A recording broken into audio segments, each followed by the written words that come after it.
If you have watched my videos before, you know that I descend from two noble Italian families through my paternal grandmother, Piermalo and Caracciolo. What if I told you there's a secret language of power that's been hiding in plain sight for centuries? It's on our money, in the logos of the world's most powerful companies, and in the emblems of entire nations. This isn't a language you speak, it's one that you see. It was designed by the elite to communicate their ambition, their authority, and their right to rule. It's a code that, once you learn to read it, completely changes how you see the world. Today we're breaking that code. For centuries, this visual language was the ultimate insider shorthand, a way to signal your status, your family history, and your power to anyone who mattered. But it wasn't just about showing off. This was a system born from pure chaos, a tool for survival in a world of violence and steel. Today, most of us look at these symbols and see nothing but a fancy decoration. But by the end of this video, you'll see the truth. You'll be able to walk through a museum, a city, or even just browse the internet and read the messages of power hidden all around you. Picture a medieval battlefield. It's a terrifying storm of mud, blood, and screaming metal. Hundreds, maybe thousands of men are locked head to toe in steel armor. You can't see their faces. In this brutal chaos, how do you tell a friend from foe? How does a commander spot his own knights to rally them for a charge? How does a knight prove who he is, or more importantly, who he just defeated? This was the critical problem that gave birth to the language of heraldry.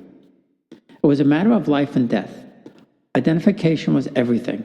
Without a clear, instantly recognizable symbol, you were just another anonymous person in the chaos, as likely to be cut down by a friend's sword as an enemy's. This desperate need for recognition in battle and later in tournaments forced the nobility of Europe to develop a system of personal branding more advanced than anything the world had ever seen. They had to shout their identity across a noisy and deadly field. Their solution was to turn to their most important piece of defensive gear, the shield, into a personal billboard. This was the birth of the coat of arms. At the heart of this secret language is the shield, or what's formerly called the escutcheon. This is the canvas where a person's story was painted. Everything else, the helmet, the animals holding it up, the motto underneath, those are all add-ons. The shield is the core identity. It was the family's visual signature representing their heritage, their biggest wins, and their most important connections. Even the shape of the shield could offer clues. For instance, a diamond-shaped shield, or lozenge, was often used to represent a woman. But the real genius starts with what was painted on the shield. The design had to follow one crucial rule for maximum visibility: the rule of tincture. It's simple. You never put a color on top of another color, or a metal on top of another metal. In heraldry, the colors are red, blue, green, black, and purple. The metals are gold or yellow, and silver or white. This rule made sure that from a distance, say across a chaotic battlefield, the design would be crystal clear and instantly readable. It was a masterclass in effective communication born from pure necessity.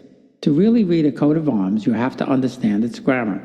This grammar is built from three main parts: the colors, the symbols, and the patterns. First, the colors, also known as tinctures. These weren't just for looks. Traditionally, each one was loaded with symbolic meaning, broadcasting the virtues the owner wanted to be known for. Gold or ore suggested generosity and a brilliant mind. Silver or white, known as argent, represented peace and sincerity. Red, or gules, was the color of a warrior.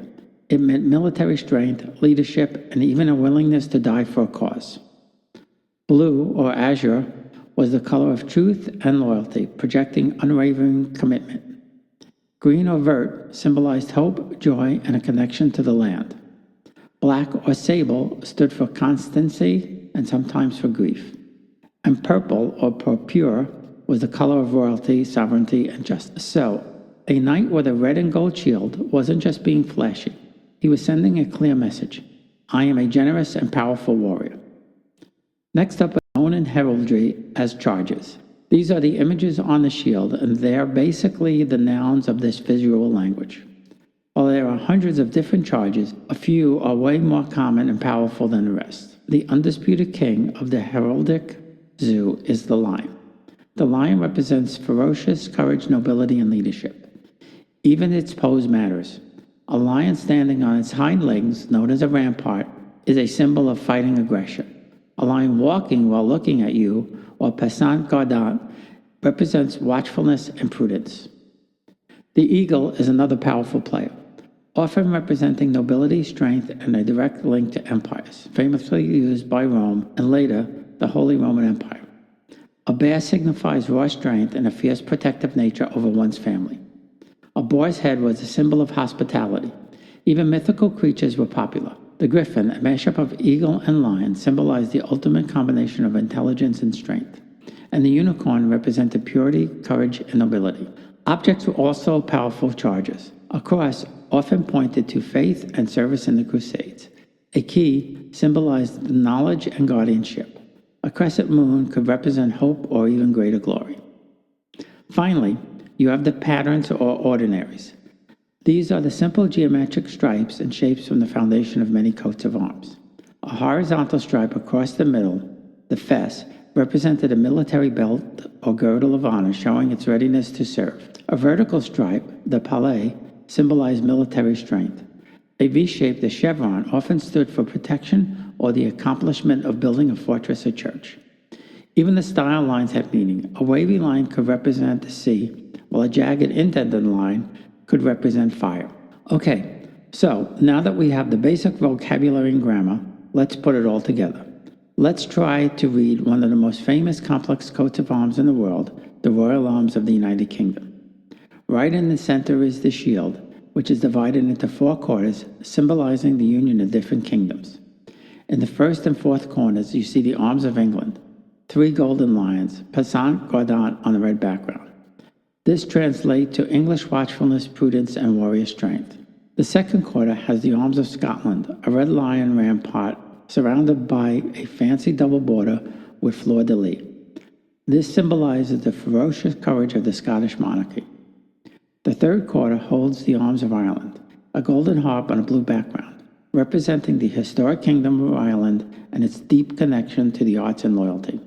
But it doesn't stop there. The shield is held up by 2 figures known as supporters.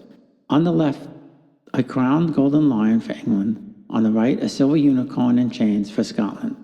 The chain is important. Legend said that a free unicorn was an incredibly dangerous beast, so the chain symbolizes the Scottish monarchy being tamed and unified with the kingdom. Above the shield sits the royal helmet, and on top of that is a crest, another crowned lion standing with an even larger crown. The whole scene is wrapped in garter that has a French motto on it, Honi soit qui mal y pense, which means, shame on him who thinks evil of it. This is the motto of the Order of the Garter, a very old and exclusive order of knights. And at the very bottom we find the motto of the monarch themselves, Deus et mon droit, meaning God and my right. This is a bold, direct declaration of the monarch's divine right to rule, a concept central to the history of power. So, what looks like a busy, complicated decoration is actually a dense political statement, broadcasting a story of union, power, and history and divine authority for anyone to read. You might be thinking, this is cool history, but what does it have to do with me today? The answer is everything. The age of knights in armor might be over, but this secret language of power never went away. It just evolved. Think about the logos of some of the world's most powerful companies. Why do so many car companies like Porsche, Ferrari, and Peugeot use shields or powerful animals like horses and lions in their logos? They're borrowing from a playbook that's nearly 1,000 years old, a way to associate their products with power, nobility, and performance. It's a visual shorthand for dignity and dependability. Universities do it too. Their coats of arms are covered with keys, books, and owls to signal knowledge and wisdom. Financial institutions use pillars and shields to project an image of strength and security. This visual language is an incredible marketing tool because it speaks directly to our subconscious using symbols that have been linked with power and prestige for centuries. In fact, many modern designers are intentionally turning back to these kinds of craft-based symbols to create a sense of authenticity and respectability, pushing back against the feel of mass-produced digital logos. This language is everywhere, from national flags to the emblems on your favorite beer. It's a continuous thread of visual communication hiding in plain sight. And now you're in on a secret. You can read the code.